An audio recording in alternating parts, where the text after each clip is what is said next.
Thank you, Mr. Brown. Thank you all for being here. You know, this is so complicated. I marvel at the way you all just go through it. It's like this, and this. But for the average American to sit back and try to understand what is it that we're trying to put together, and why is it that we're trying to put it together to begin with? The other question I have is there some reason the administration didn't actually work with Congress? Because this is kind of one of our basic responsibilities. It would have been nice to be included.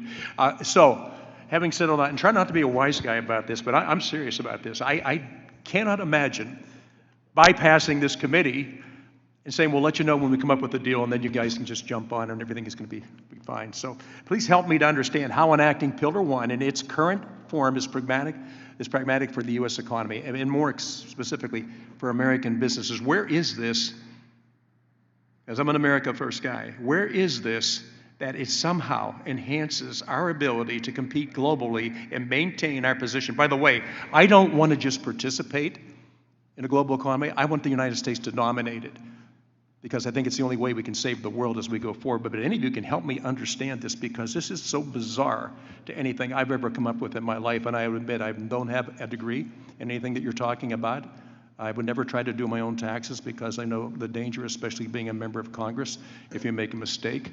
But any of you that can discuss, tell us more if you can. How does this, where does this fit in to us, and where is it that it helps America?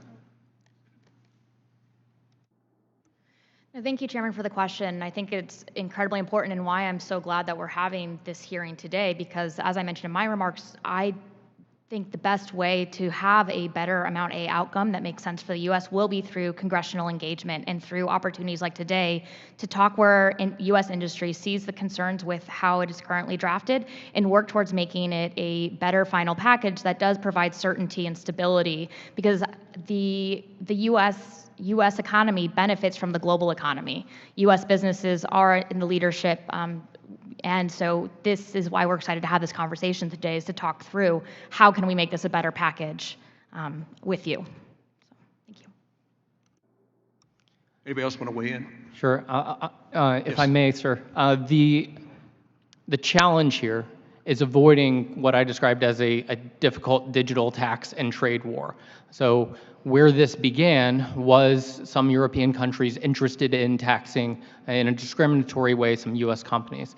And then as the discussion developed, it was pretty clear that the way out of this was either going to be a multilateral agreement or some sort of trade war, and that's where the real impact to everyday Americans could have come down. You know, it's not really easy to say that, oh, well, we're working towards this multilateral agreement because of X, Y, or Z. But one of the things, when we think of the prices that people face in the grocery stores or manufacturers face with their suppliers, tax and trade war can increase those things. And I think that's one reason to continue to seek a solution to avoid that kind of outcome.